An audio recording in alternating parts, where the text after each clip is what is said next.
Yo, welcome back to the channel. Welcome back to the Turn My City Up podcast.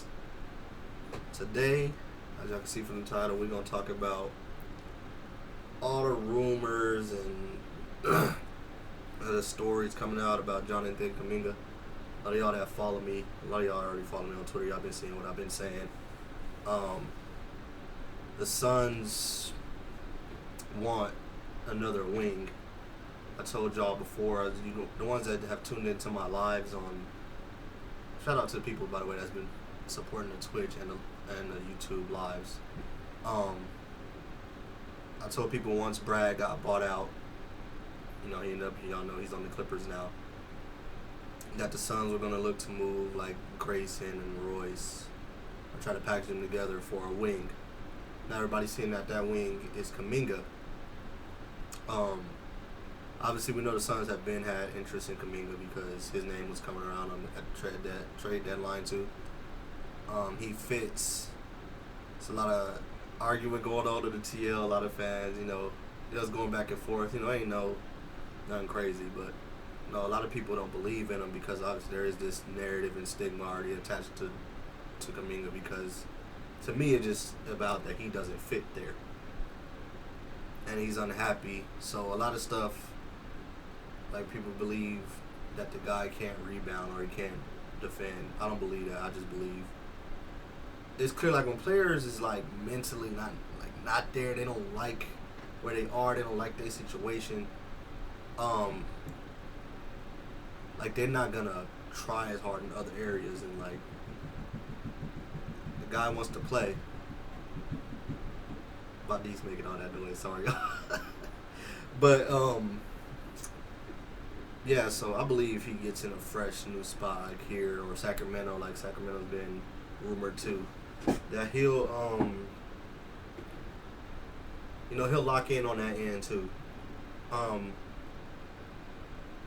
Like I said, a lot of people are worried about him not shooting. I think we have enough shooting in the starting lineup because I think we can come in and he starts obviously. Because they reported that today that the Suns and the Kings both offered him like 4 years, 90. That's like 22 and a half. That's not bad. I said I wouldn't give him 30 because there was rumors out there that he wanted 30. I think that's what he may be asking for the Warriors because he don't want to be there. He know they're not going to give him that. I said I'll give him between 20 to 25. 22 and a half is literally right in the middle. That's perfect. I'm rocking with it. I've been saying on Twitter a lot and on my lives. The Suns right now have two scorers, two guys that can actually put the ball in the basket and create for themselves. Obviously Book and then Jalen Green. We need that third guy. I was saying again today how, like, Suns fans, bro, we got to realize Booker can't do all the scoring by himself. Obviously, Jalen's there to help too, but what happens when Book is out the game or what happens with Jalen is, like, it helps to have that third guy to relieve pressure. That was the whole point of, Suns trying to go get Brad. It's just, unfortunately, obviously, how much he was making and all the messed up moves after that to where there's no defenders around those two. But the Suns roster right now has hella defenders. The whole team is pretty much defensive-minded role guys. Dylan Brooks, pretty much all the rookies. Kobe's like more of a shooter, but the other two rookies, Ryan, also Royce, like, these are all defensive-minded guys. Obviously, all the bigs. That's, come on. Even though, he's part of the rookies. Come on, Nick, Mark Williams, like, lob threats that can, block shots, can defend, protect that rim. So we have a defensive-minded athletic team now. And now it's time to add another scorer. That's what I know the Suns are thinking that too. They need another guy that can come give you, 15, 16 a night, possibly more, to help out with that scoring. Because like I said, I was saying on one of my lives too before, like, there's going to be times this year, as if we don't get a third scorer, where when Book goes out the game, like, it's going to be hard for us to score. Like, the offense is going to be ugly. We're going to have to, rely on defense a lot and getting stops and being young and, getting those stops and getting out in transition so it could be easier for the guys, our role guys that, can't really create for themselves like that. That's how you get easier buckets for those guys. Like I said, all the rooks, Ryan also, like, all these athletes, like, we got to do, like I've been saying, like, the videos y'all see me make, like, joking, like, bro, we are punching shit. Because we have all these athletes that's, like, bro, we got, like, 7, 8 guys that can dunk on your head. Which I love. Like, I've been telling you, like, bro, I love us having defense and athleticism because I do not remember the last time the Suns had that. I think last time we had a good mixture of that was that Valley Boys era with Oubre, Mikal and all, Ayton. Because even that 2021 team wasn't super athletic to me. They was built really well. They lacked another scorer to me, obviously, which I was saying that back in 2021. Y'all can y'all can check with people that was on Suns Twitter then. I was saying that then, but it's like we ain't had that in a minute. I don't remember last time we had this much length and athleticism. Like, this team has more length and athleticism than that Oubre, Ayton, the Twins team. But Oubre was catching bodies. Obviously, Ayton could catch bodies, dunking, catching lobs. I mean, there was even a point where a little bit, when we had Josh Jackson too around that time. So, but this team, like I said, I cannot remember last time we had athletes like this. And like length, like all these guys with 7+ wingspans, like this is fire, bro. I'm real excited about that.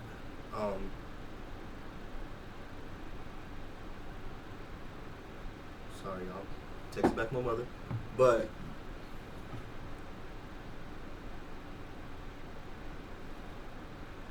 let's see.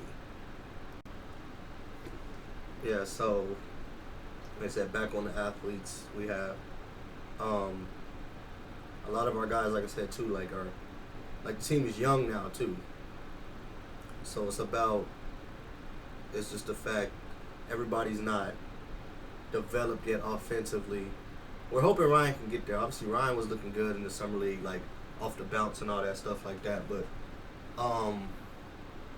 like everybody else, obviously we're gonna help. Come on, Rose on offense, because we're gonna help a few of those guys can learn how to create a little bit more on their own. I seen a little stuff I liked from Cody Ray. He's on the 2-way. I do think he's gonna show he's good enough to be on the roster like a regular contract. So I think that'll come for him too. So, but yeah, we need another scorer. I get a lot of people hesitant because a lot of people believe, like I said, the Warriors and their fans then unfortunately put a narrative on him that he doesn't care about playing winning basketball, and maybe he doesn't. Maybe he doesn't. Only he knows that. I don't think it's that. I think he wants to play. And what young player doesn't want to play? I think he wants to play and show how good he is and show he can contribute to winning so he can get paid. At the end, when guys like that haven't got their first big payday, that's what they're worried about. That don't mean they're not worried about winning. That don't mean they all not worried about winning. There's some guys, they just worry about it, but secure. I always say too, I'm not mad at guys like that. Secure your family first for generations. Secure that bag first. The Warriors had put him in a spot to where it was kind of hard for him to show that and get paid what he want to get paid, take care of his family. So, and then he actually wants to play, brother. If it was just about the money, I mean, that 2-year, $45 mil they said that they would offer him, like, I mean, that's still good bread, but he want to play, which tells me he got something to prove. He gonna play hard here.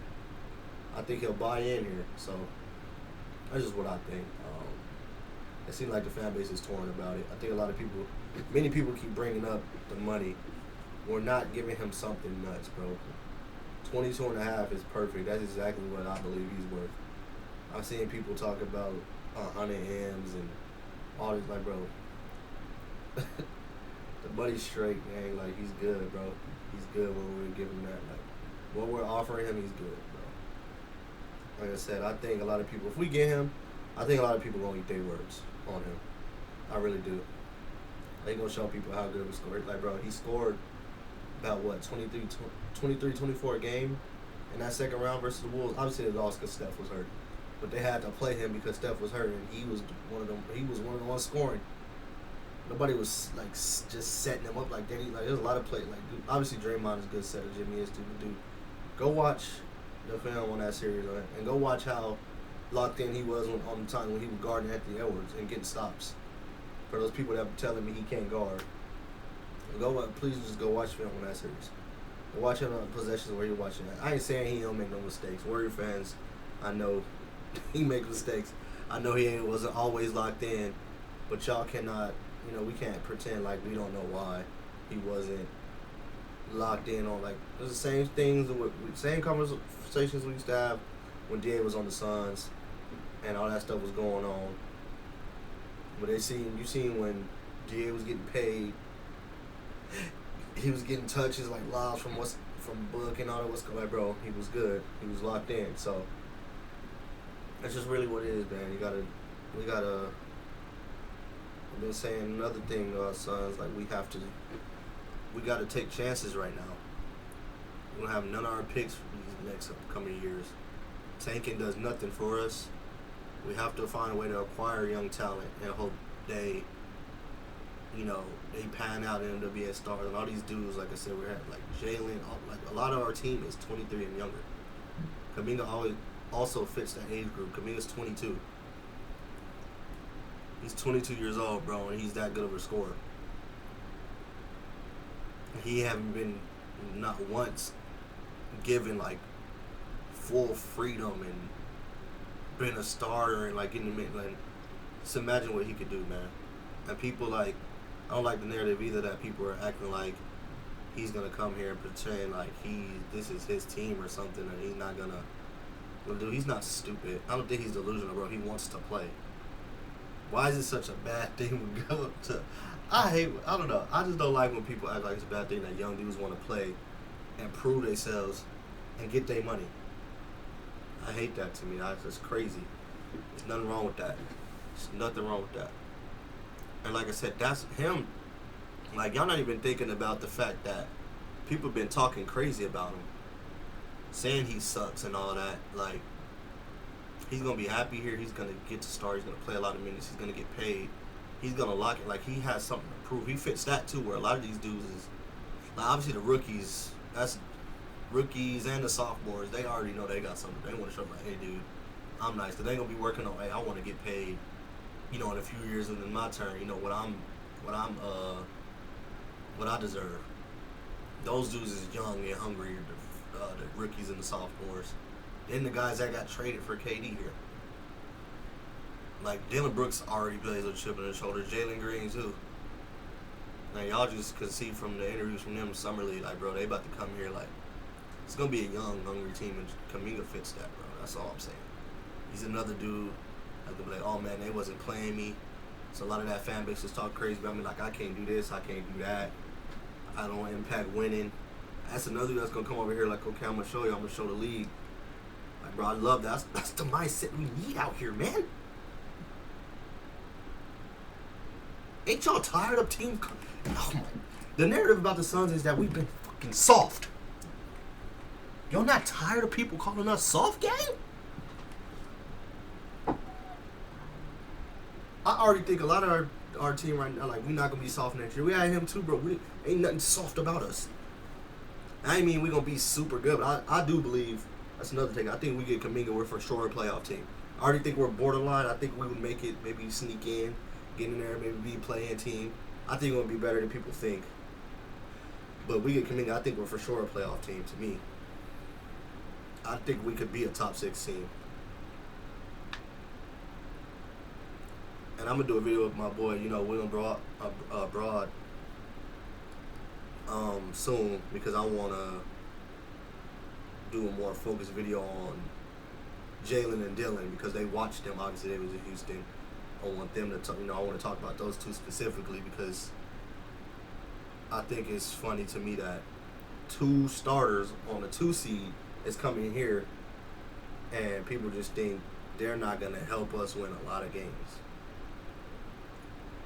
Like, they contribute to that. People try to act like people try to bring up their plus minus and all that stuff like that, but I don't think the Rockets get 2 seed without those two.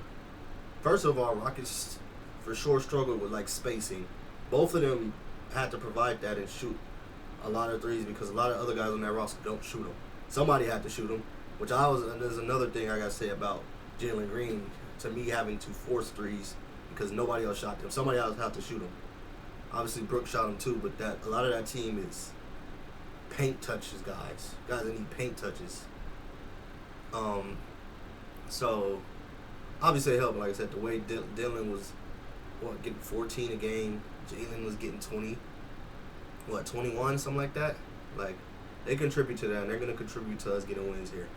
I believe that. And like I said, if we add Kuminga to that, go with all these other young guys as athletes, defenders, go with Mark Williams, I think we'll be a playoff team, bro.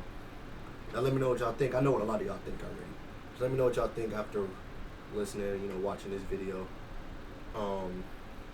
Got that Vegas vlog still coming out soon. My boy Joe working on that. My editor, my dog. That's my dog right there, my partner. Gonna be on the lookout for that. Brandon's in that video too, so that should be a good video. That video going crazy. Planning on going out there, try to do some Twitch streams and do some YouTube videos out there. So y'all be on the lookout for that, bro. We're going hard. We're trying to, you know what I'm saying? Y'all know we taking the content serious, game. You know what I'm saying? All right, y'all appreciate y'all watching. Let me know what y'all think. I'm out.